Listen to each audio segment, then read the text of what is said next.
저는 간혹 그 그림책을 구입해서 이제 그것을 가지고 묵상할 때가 있습니다. 이 그림책이 좋은 게요, 이게 굉장히 짧은 문장을 가지고, 그래서 이제 한 페이지 전체에 뭐 몇 글자 되지 않습니다.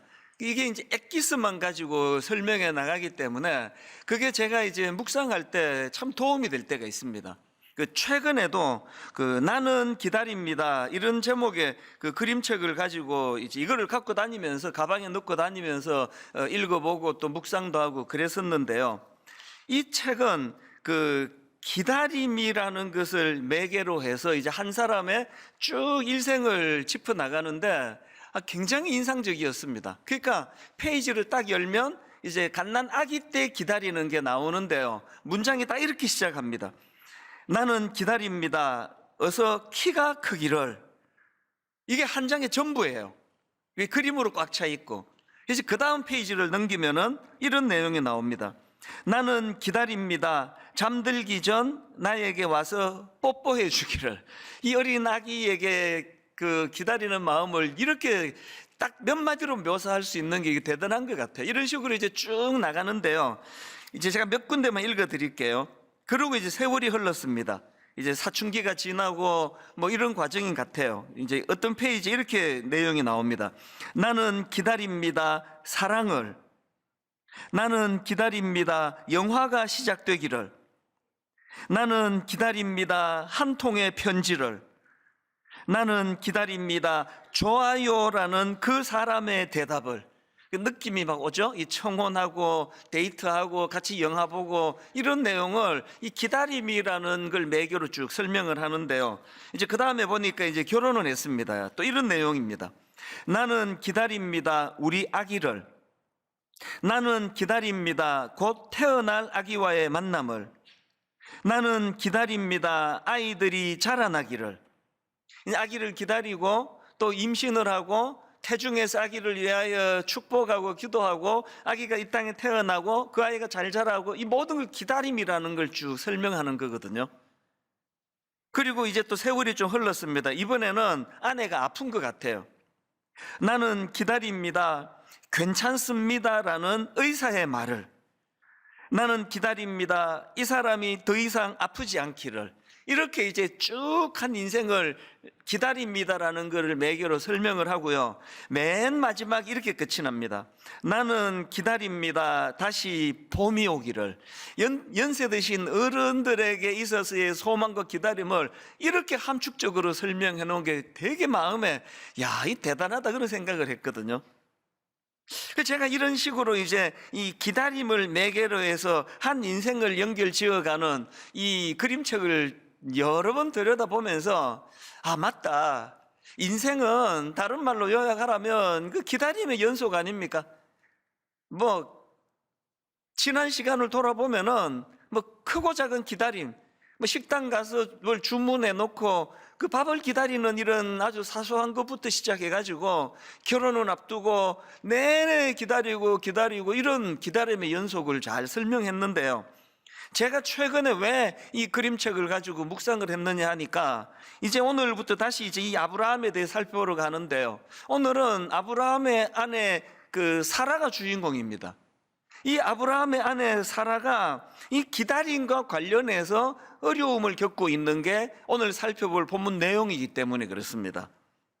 여러분이 아시지만 창세기 12장에서 하나님께서 아브라함을 부르실 때에 약속을 주시지 않습니까? 아들을 주겠다, 이 약속을 주셨는데, 이때 약속을 받을 때 아브라함의 나이가 75세였는데요 100세 때 그 약속이 응답이 이루어집니다. 25년의 긴 세월 동안 너무나 어떨 때는 고통스럽고 어떨 때는 기대감에 벅차고, 그러면서 아브라함과 그 아내 사라 부부의 인생은 이 기다림의 연속이었다, 이렇게 말씀을 드려도 과언이 아닌데요, 지금 오늘 본문은 하나님께서 아들을 주시겠다고 약속하신 지 24년째 되는 때, 이걸 배경으로 하고 있습니다. 지칠만 하지 않습니까? 여러분 혹시 이런 말 들어보셨습니까? 동트기 전 새벽이 가장 어둡다. 이 하나님의 계획으로는 이제 1년 뒤에 응답이 일어난다는 거 알고 계시지만 응답을 받는 한 1초 전까지만 해도 알 수가 없는 입장에서는 너무너무 지치는 겁니다. 너무 힘들고요. 지금 아브라함과 사라가 바로 이런 상태인데요. 제가 이 본문을 쭉 보니까 이렇게 기다림이 너무 계속될 때 찾아오는 가슴 아픈 증상들이 좀 있는데요. 사라는 이 하나님의 약속하심을 온전히 신뢰하지 못하는 것 때문에 이 기다림에 실패한 사람입니다. 그랬더니 자존감이 낮아지는 거예요. 이게 다 뭐냐고 이게 오늘 본문에서 곳곳에서 묻어나는 느낌인데, 자, 오늘 창세기 18장 10절을 보시겠습니까? 이 10절에 보면은 하나님께서 그 기다림이 지쳐있는 사라를 찾아가 주세요. 그리고 그를 만나 주시는데요, 그 내용을 담은 10절입니다. 그가 이르시되 내년 이맘때 내가 반드시 내게로 돌아오리니 내 아내 사라에게 아들이 있으리라 하시니 사라가 그 뒤 장막문에서 들었더라. 지금 하나님이 사라에게 나타나셨는데 사라는 지금 하나님 앞에 나서지도 못하는 상황입니다. 또 그런가 하면은 이제 12절에도 보면은요, 하나님께서 아들 주시겠다는 약속을 다시 한번 그렇게 확인해 주시는데 사라가 그 하나님의 약속의 말씀을 어떻게 반응하는가 보니까 12절입니다. 사라가 속으로 웃고 이르되 내가 노쇠하였고 내 주인도 늙었으니 내게 무슨 즐거움이 있으리요. 이 자기 자신에 대한 낮은 자존감이 막 느껴지잖아요. 난 이제 무슨 소망이 있겠냐고, 무슨 즐거움이 있냐고, 남편이나 나나 이제 세상 다 살았는데, 이런 가슴 아픈 그런 마음을 사라가 표현하고 있습니다. 그리고 여기 나오는 맨 앞에 나오는 사라가 속으로 웃고 이르되 할 때 이 웃고는요, 이게 차하크예요. 이 차하크라는 단어는 긍정적인 뜻도 갖고 있고 부정적인 뜻도 갖고 있는데, 이 차하크가 긍정적인 뜻으로 쓰여지면 기쁨 이런 뜻이고요, 이게 부정적으로 쓰여진다면 이게 조소, 비웃음 이런 뜻으로 지금 쓰고 있습니다. 당연히 이 12절에서 지금 말씀 앞에 사라가 속으로 웃고 있는 거, 이건 비웃음이에요. 지금 누가 진지하게 말하는데 이거를 접수를 잘 안 해준다는 생각을 해보세요. 이 비웃음 이런 거, 오늘 너무 묘사를 잘한 것 같아요. 이야기하고 있는데 지금 뒤에서 이런 상태, 이게 지금 12절에 이 사라의 마음의 상태입니다. 이 차하크라는 단어가 부정적으로 쓰인 곳이 한 군데 더 있습니다. 그게 창세기 19장 14절인데요 롯이 나가서 그 딸들과 결혼할 사위들에게 말하여 이르기를 여호와께서 이 성을 멸하실 터이니 너희는 일어나 이곳에서 떠나라 하되 그의 사위들은 농담으로 여겼더라. 이 농담이 차하크예요. 그 뉘앙스가 비슷한 거 아닙니까? 지금 장인은 이 성이 곧 멸망할 때니까 빨리 도망가야 된다, 진지하게 그렇게 지금 권면하고 있는데 사위들이 그 말을 농담으로 들어버리는 거예요. 차하크. 이게 지금 오늘 본문에 나오는 하나님 말씀 앞에 반응하는 사라의 마음 상태예요. 아니, 그럼 사라는 왜 하나님께서 주시는 이 약속의 말씀에 대해 이렇게 부정적으로 그것을 반응하는가? 왜 비웃어버리느냐? 대답 간단합니다. 지금 하나님이 너무 오래 기다리게 하셨고요, 그리고 또 이 아브라함과 사라 부부 입장에서 자기들이 아이를 갖기 위하여 할 수 있는 모든 노력은 다 한 상태예요. 여러분 그거 아시죠? 그 대리모 사건이라고요. 이제 이 사라가 기다리다가 안 되니까 무슨 꼼수를 씁니까? 자기 여종 하갈을 남편에 줘서 그렇게라도 아들을 얻겠다라고 할 정도로 그렇게 사라가 자기 나름대로는 좋지 않은 방식까지 동원해서 아이를 얻기 원했습니다. 그래서 아브라함이 이제 이 아들이 이게 하나님이 약속하신 그 아들인가 보다 그렇게 믿고 그 아이를 잘 키우고 있는데, 하나님께서 수년이 있다가 하나님께서 나타나셔가지고는 그 아들은 약속의 아들 아니다, 그 잘못된 방법이다 이래버리니까 이 얼마나 지치겠냐고요. 이런 식으로 아브라함과 사라가 자기들이 할 수 있는 모든 방법은 다 동원했지만 그게 오히려 덧나가지고 자기 종에게서, 그 하갈이라는 여종에게서 업신여김을 당하는, 수모도 당하고 이러다 보니까 이제 그 기다림을 실패하면 그 사람에게 자존감이 낮아지는 증상이 나타나더라. 제가 본문을 보면서 느낀 느낌이거든요. 그래서 오늘 본문에 보면은 아까도 봤지만 사라는 지금 자존감이 굉장히 낮아져 있습니다. 하나님의 어떤 약속의 말씀도 이게 희망으로 들려지지가 않는 거예요. 내게 무슨 즐거움이 있다고. 이게 참 마음 아픈 거 아닙니까? 여러분, 이렇게 하나님의 약속의 말씀이 기다림에 실패하면요, 우리 인생이 초라해지기 쉽고, 우리 인생이 초라해지는 걸 방치해 놓으면 하나님의 말씀이 그냥 막혀버려요. 날 뚫고 들어오지를 못해요. 비웃어버리는 거예요. 제가 오늘 이 설교를 열심히 전하고 나면은 이제 이따가 찬양 부를 때 어떤 분은 막 격하게 반응해요. 말씀이 자기를 통과한 거예요. 그래서 막 손을 들고 찬양하고 눈물을 흘리며 찬양하고, 예배 끝나면 화장실에 가서 막 눈물을 흘리고 이런 반응을 보이는가 하면, 또 어떤 분들의 반응은 너무 잘 알아요. 그 말씀이 들어가질 않아요. 튕겨져 나오는 거예요. 아이고, 또 저 목사는 또 뭐 뻔한 소리 하고 앉았네. 서서 하고 있거든요, 제가. 말씀이 터치가 안 돼요. 비웃어 버리는 거예요. 뭐 교회 가면 맨날 저런 소리 하는 것이 뭐.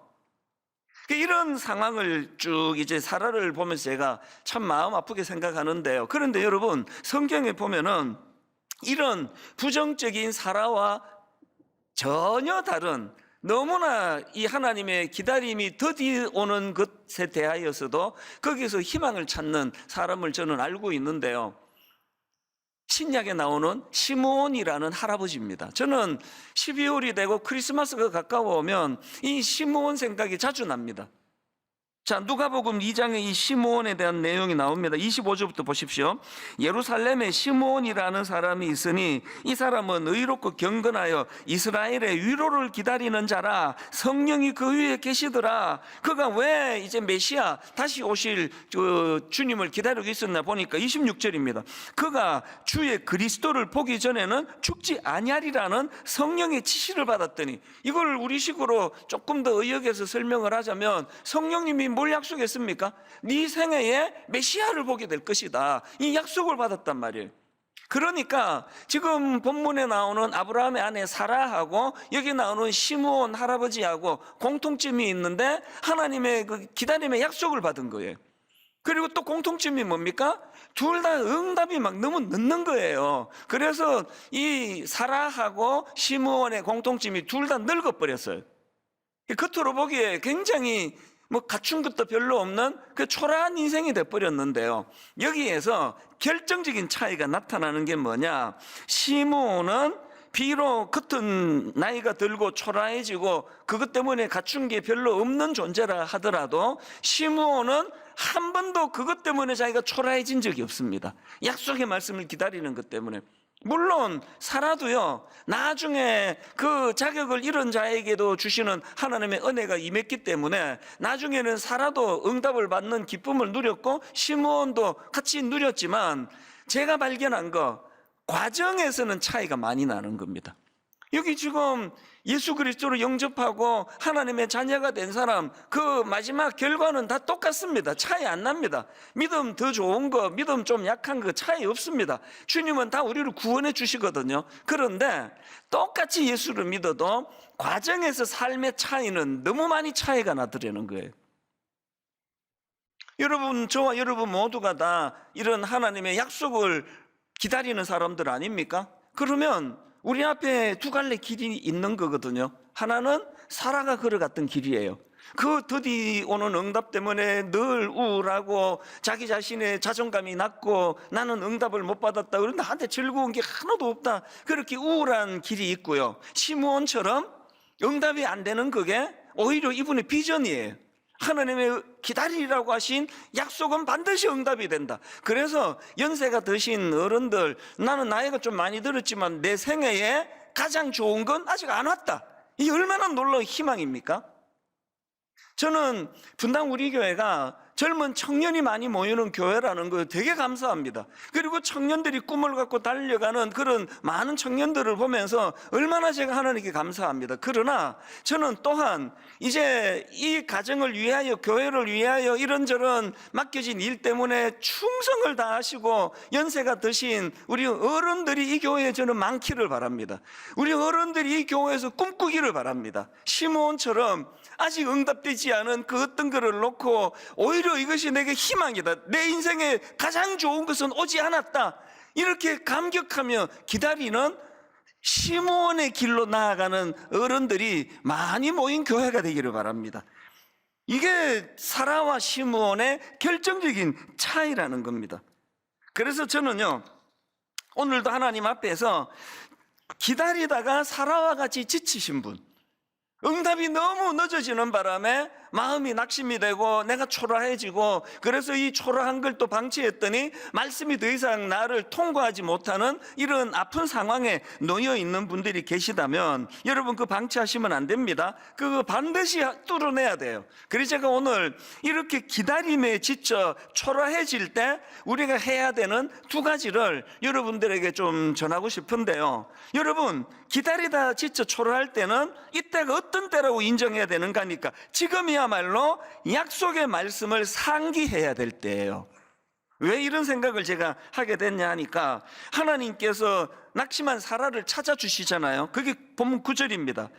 그들이 아브라함에게 이르되 내 아내 사라가 어디 있느냐 대답하되 장막에 있나이다. 그가 이르시되 내년 이맘때 내가 반드시 너에게로 돌아오리니 내 아내 사라에게 아들이 있으리라 하시니 사라가 그 뒤 장막문에서 들었더라. 지금 이 구조를 한번 보세요.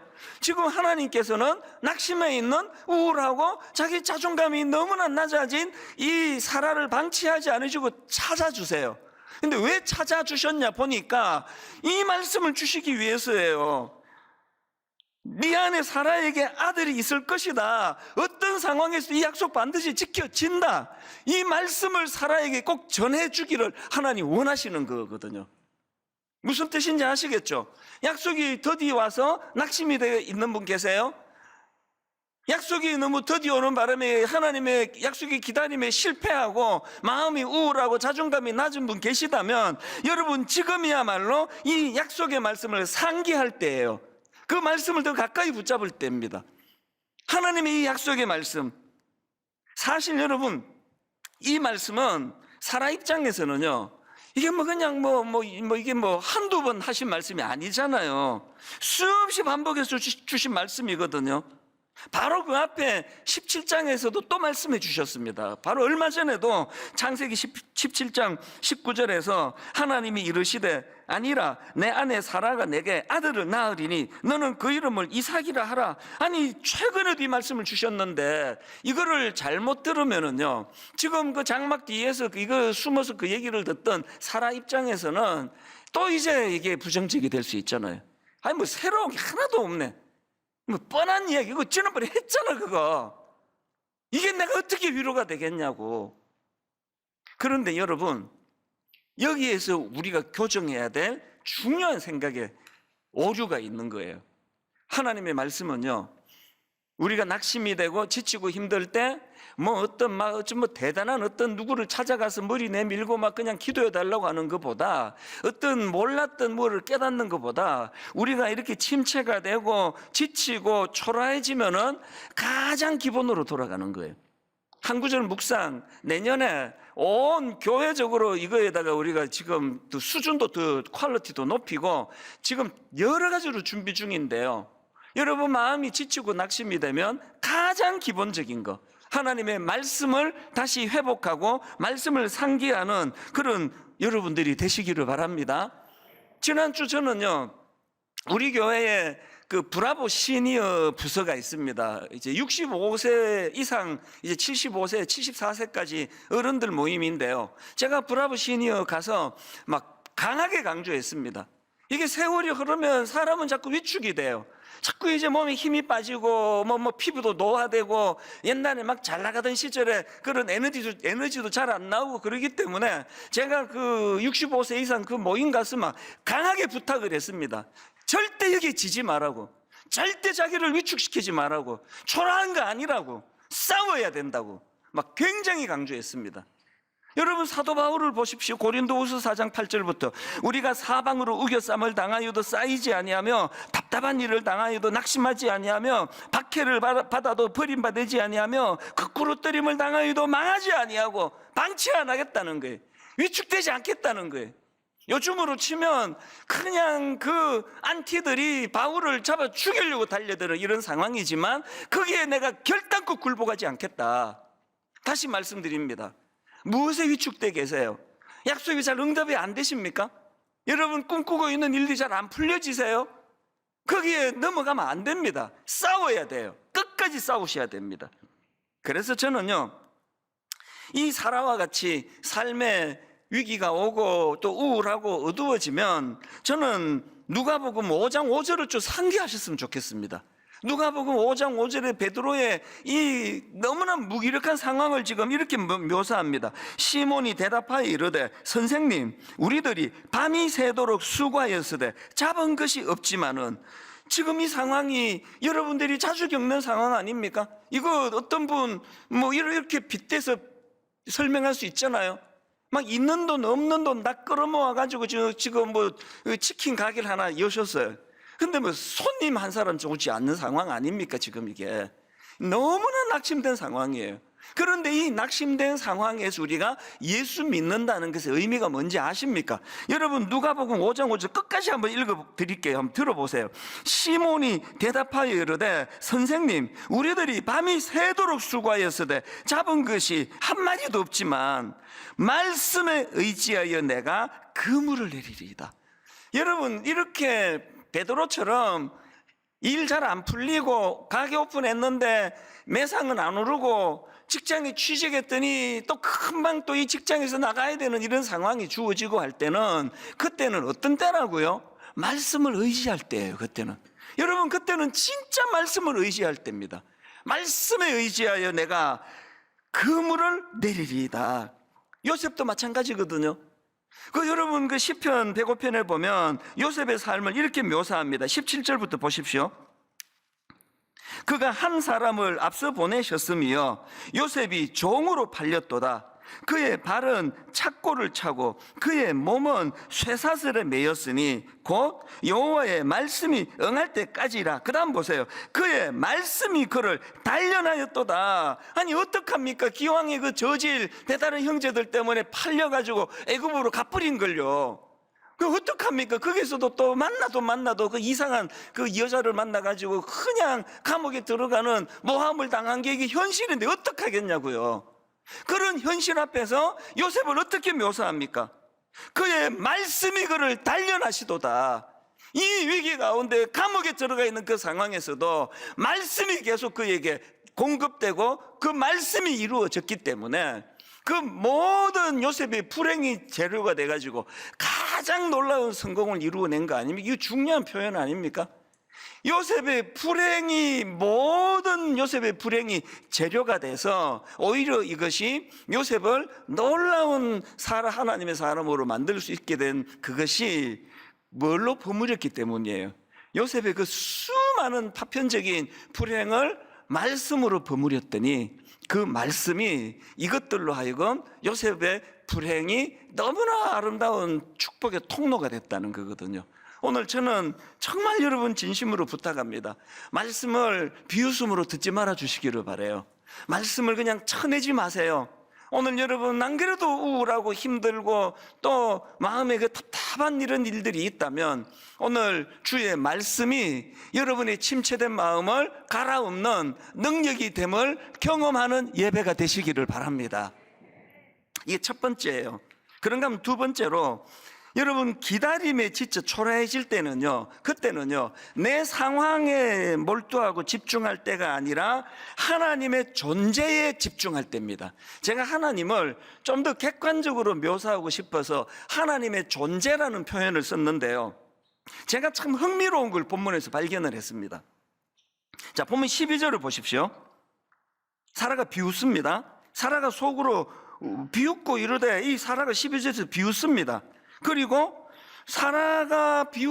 사라를 비웃게 만든 하나님의 말씀은 10절에 나와요. 10절에서 하나님께서 다시 한번 내가 아들을 너에게 반드시 내가 주겠다, 허락하겠다, 이 약속의 말씀이 10절에 나와요. 그러면 자 보세요. 원인, 하나님이 사라에게 아들을 주겠다고 약속하신 내용이 10절이고요. 결과, 그것을 사라는 비웃어 버리는 게 12절이에요. 그럼 그 사이에 무슨 말씀이 있었냐는 거예요. 그 사이 11절을 보십시오. 무슨 말씀이 있었냐니까, 아브라함과 사라는 나이가 많아 늙었고 사라에게는 여성의 생리가 끊어졌는지라. 저는 이래서 성경이 참 정직하다 생각을 해요. 지금 하나님에게 불리한 거 다 빼버리고 막 하나님이 오르셨다, 사라가 틀렸다, 이렇게 나가질 않으세요. 11절을 읽고 12절이 사라가 비웃는 걸 보니까 너무 사라가 이해가 되잖아요. 11절은 사라가 처한 객관적인 상황을 묘사해 놓은 겁니다. 아브라함과 사라는 현실적으로 나이가 많아 늙었고 사라는 여성의 생리가 끊어졌다, 애 못 낳는다, 이게 팩트예요. 이게 11절이에요. 그래서 12절에서 사라가 비웃어 버리거든요. 근데 한번 잘 들어보세요. 지금 하나님께서 이렇게 10절에서 아들을 주겠다는 이 하나님의 약속을 절대로 너 이거 놓치지 마라, 이거 불신하지 마라, 그렇게 하고 말씀을 주셨더니 11절에서 사라가 왜 그것을 못 받을 수밖에 없는가에 대한 이유가 나오는데요. 그런데 놀라운 게 그것들을 건너가지고 14절 말씀이 나옵니다. 14절에 보면은요, 하나님이 당신의 어떤 부분을 강조하시는가 보십시오. 14절입니다. 지금 모든 상황이 절망적인 사라의 상황에서 하나님이 자기를 이렇게 묘사합니다. 여호와께서 능하지 못한 일이 있겠느냐. 무슨 말씀인지 다시 들어보세요. 여호와께서 능하지 못한 일이 있겠느냐. 기한이 이를 때에 내가 너에게로 돌아오리니 사라에게 아들이 있으리라. 그 11절에서 상황적으로 절대로 이 일이 불가능할 수밖에 없는 상황이 묘사되기 전에 하나님이 약속을 주셨는데, 사라가 이 여러 가지 11절의 상황을 가지고 생리도 끊어지고 여성으로서 아이를 낳을 수 없는 상황이 묘사돼서 비웃고 난 다음에 하나님이 다시 재차 말씀하시는 게 뭐예요? 그 상황을 보지 말고 능력 많으신 하나님을 바라보라는 그 얘기거든요. 사라가 왜 침체에 빠졌습니까? 11절에 자기에게 맞닥뜨린 절망적인 현실만 바라보니까요.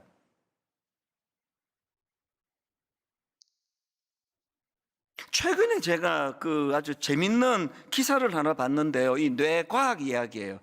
기사도 보고 또 동영상으로도 보면서 굉장히 흥미롭게 본 게 있는데, 여러분 혹시 이런 말 들어보셨습니까? 천장이 높아지면 창의력도 높아진다. 이런 말 들어보셨습니까? 천장이 높아지면 창의력도 높아진다. 그래서 아이들 창의력을 높이려면 집 천장을 더 높여라. 우리나라는 거의 다 지금 아파트 아닙니까? 우리나라 아파트는요, 이 높이가 거의 대부분 2.3m예요. 거의 규격입니다. 2.3m인데요. 이 과학자들이 이제 실험을 했더니 이 천장의 높이가 30cm씩 높아질 때마다 창의력도 두 배씩 높아진다는 그런 연구예요. 그 연구한 학자들의 이 전문가들 이야기 한번 들어보십시오. 사람들은 공간이 어떤 형태를 지니고 있는가에 따라 생각과 행동에 영향을 많이 받습니다.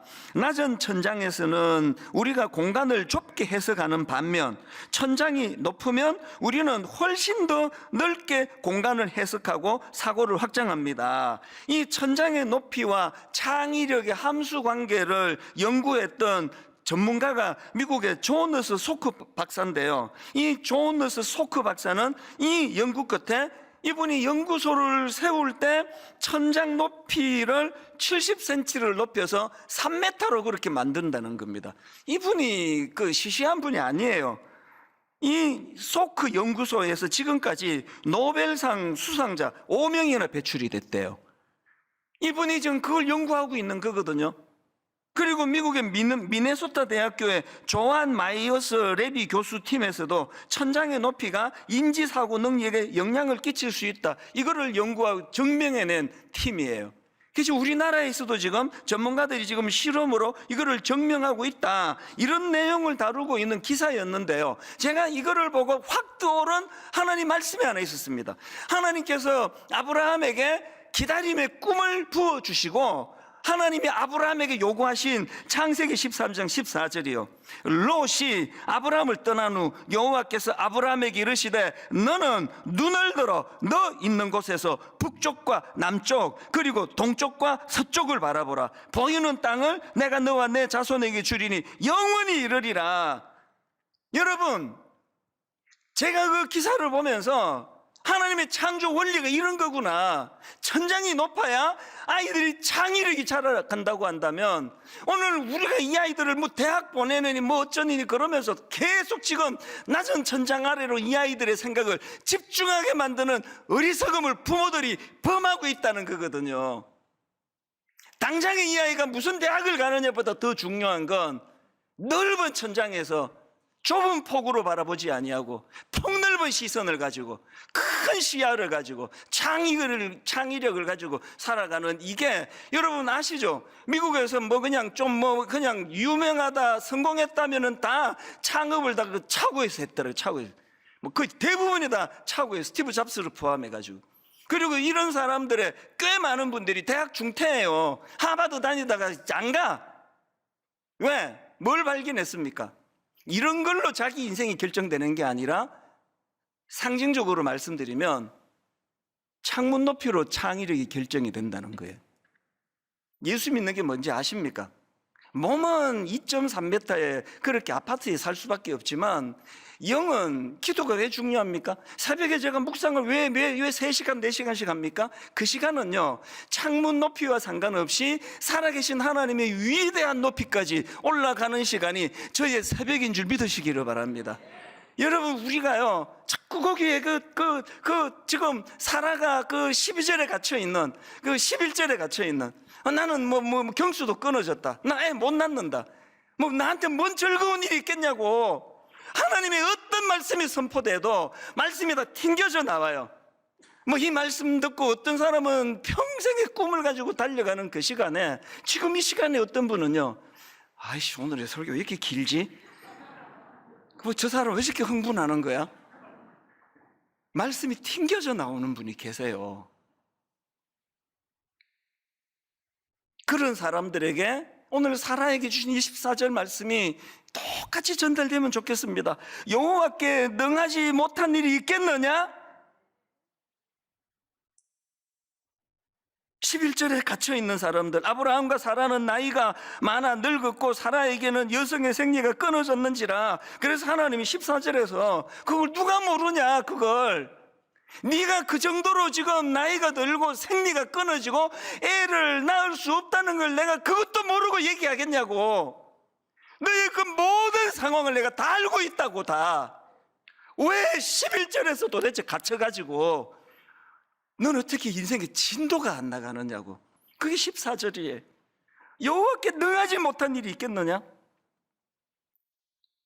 1만 성도 파송 운동을 선언하고 지난 10년은요 바로 나 자신의 한계, 이 절대로 1만 성도는 불가능하다고 말하는 수많은 사람들의 11절하고 새벽에 하나님 앞에 꿈만 꾸면은 여호와께 능하지 못한 일이 있겠느냐, 그 사람의 말 듣고 자꾸 영향받을래는 정말 이 사이에서 왔다 갔다 한 거예요.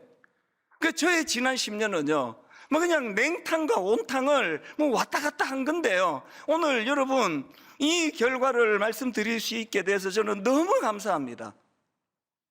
4월 달에 29교회가 파송이 됐고요, 너무나 감사하게도 6개월 만에 29교회 모든 교회가 다 자립하게 된 거 보고를 드립니다.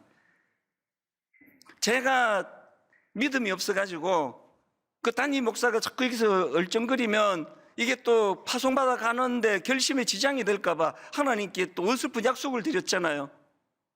내가 1년 동안 없어져 드리겠다고 강제항신년을 갖고, 그리고 또 분당 우리 교회가 출석 5천 명 이하로 줄지 않으면 내가 책임지고 사임하겠다고. 이런 사실은 절박하면서 나온 약속이었는데요. 놀랍게도 제가 안식일을 안 갔잖아요. 지금 갈 수 없어요. 분당 우리에게 수습해야 돼요. 내년에도 제가 안식일 못 합니다. 저는 해야 되는 상황인데 지금 좀 지쳐 있기 때문에 그래서 안식일 내년에도 못 가져요. 그런데 놀랍게도 29교회가 다 자립을 했습니다. 그리고 오늘 보고 드리는데요, 하나님 앞에서 지난 9월 중순부터 지난주 11월 마지막 주까지 이제 출석 조사를 했거든요. 5천 명 이하로 줄지 않으면 제가 사임해야 되는 굉장히 저로서는 참 중요한 시간을 보냈는데, 감사하게도요, 지난 11주 동안 출석률 조사를 했더니 평균 출석이 3,975명이에요. 그래서 하나님이 네가 여기서 더 섬기고 일해야 되겠다, 그 명을 지난주 받은 거예요. 지난주 한 주간 얼마나 마음에 비장함이 생겼는지 아십니까? 이제 여러분 저하고요, 제 남은 기간 동안에 이제 창세기 18장 11절에서 벗어나셔야 돼요. 맨날 우리 약점만 들추어내고 애를 낳을 수 없는 이유나 들추어내고 그 11절에서 나오셔서 14절로 옮겨가셔야 됩니다. 14절로 가셔야 돼요. 14절, 여호와께서 능하지 못한 일이 있겠느냐? 한 가지 말씀만 드리고 결론을 맺으려고 하는데요, 이제 창세기 21장에 보면은 결국은 하나님의 말씀대로 사라가 아들을 낳습니다. 그 이름을 이삭이라고 짓는데 이름 뜻이 웃음이에요. 그리고는 창세기 21장 6절, 사라가 이르되 하나님이 나를 웃게 하시니 듣는 자가 다 나와 함께 웃으리로다. 놀랍게도 차하크를 2번이나 반복하는데 다 눈치채셨겠지만 여기에서 차하크는 비웃음이 아니에요. 여기서 차하크는 하나님이 주시는 말씀 앞에, 그 은혜 앞에 가슴 벅찬 감격으로 드리는 차하크예요.